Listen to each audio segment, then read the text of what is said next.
Hello, welcome back to another Sunday School Bible class. I'm so glad you're here. Today we are on a lesson entitled Vengeance Belongs to God. Our lesson takes place in the Old Testament when Saul, who God anointed to be the first king of Israel, disobeyed God's instructions more than once.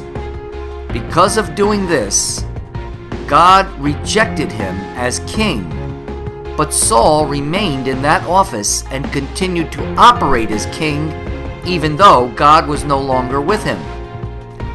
So we see that even though God calls some people to certain positions, those people can choose to stop following God. So just because someone is in a position that God called them to be in, that does not mean that they are obeying God. Nevertheless, we must still honor and respect that position by obeying them while they are in that position. Whether they are a king or a president or a police officer, we must submit to their authority until God uses others in authority to remove a corrupt person out of office. We must never take matters into our own hands and try to harm them personally in any way, as we shall see in this week's lesson. God eventually chose a shepherd boy named David to be the next king of Israel. This David, the same David who killed Goliath, joined Saul's army and gained the admiration of many of the Israelites, and King Saul could see that the people wanted and knew David would be king someday. King Saul became very jealous and angry to the point where he tried to kill David a number of times. David had to run away from Jerusalem and live in caves to escape King Saul. While David was hiding in caves from King Saul, despite the fact that he had done nothing wrong, many men throughout the land of Judah started joining David, so that in a brief period of time, David had an army of about 600 men. However, King Saul, because he was not right with God, began to hate and plot to hunt and kill David.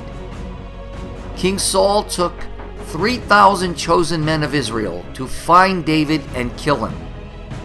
One day, while King Saul was in the wilderness with his army trying to find David, he went into a cave all by himself, not knowing that David was in that very cave. David crept up behind King Saul, and although he had the opportunity to kill the king, would not, but rather cut off a piece of his robe without the king knowing it. When the king left the cave and was a great distance away, David yelled to the king and told the king what had just happened to prove to the king that he respected and loved him despite the fact that the king hated him. But King Saul, although he realized he was wrong to hunt David, only stopped hunting him for a while, and soon became filled with hate again and went out into the wilderness with his entire army and started pursuing David again. One night, as David and his men were camped out in the open field, they learned that King Saul and his army were camped out not far from them. David had the perfect opportunity to kill King Saul as he was sleeping. David, realizing that God had originally anointed Saul to be king, knew that he must respect that position even though he knew Saul was corrupt. David said, "The Lord will strike him, or his day will come, and he will die in battle." Therefore, David took Saul's spear and his cruse of water, and then left the camp and went over to the top of the hill. At a safe distance, he yelled out to King Saul and his entire army, showing the spear and cruse of water that he took.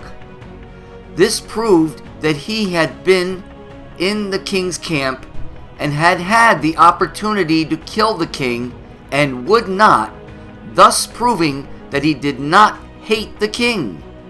The king cried and confessed that he was wrong and had sinned against David, and that he would not pursue him anymore. The king then went back home, and David went back to the camp with his men.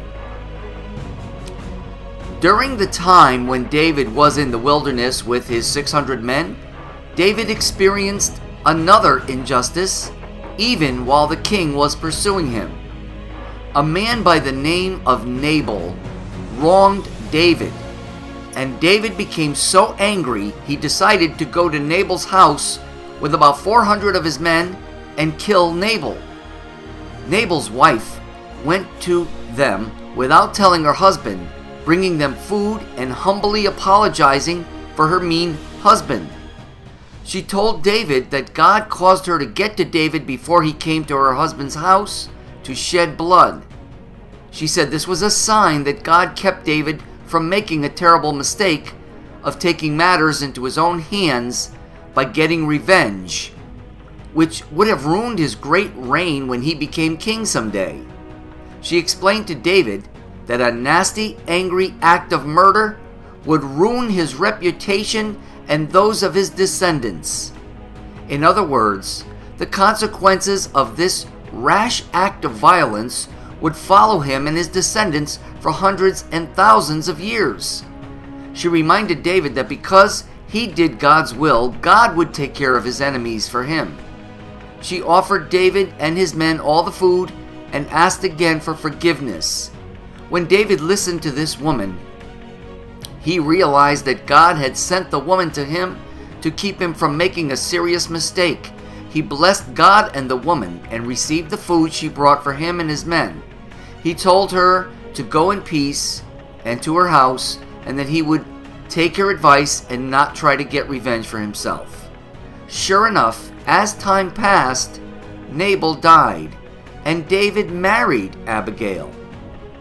We notice that Abigail used wisdom because by going to David in a calm, humble manner, she managed and avoided what would have been a tragic killing. David exemplified a man with wisdom because he was not too proud to take the time to listen to Abigail. Even though he was the leader of his men, he listened to this woman and recognized and followed her good advice. God caused these things to happen in David's life so that we would have an example to teach us to learn to listen to people who are trying to help us do the right thing. We also learn to respect authority even when we don't like the way some people in positions of authority deal with us. Now that you are wiser, you too can be an example for others. See ya next time. Bye-bye.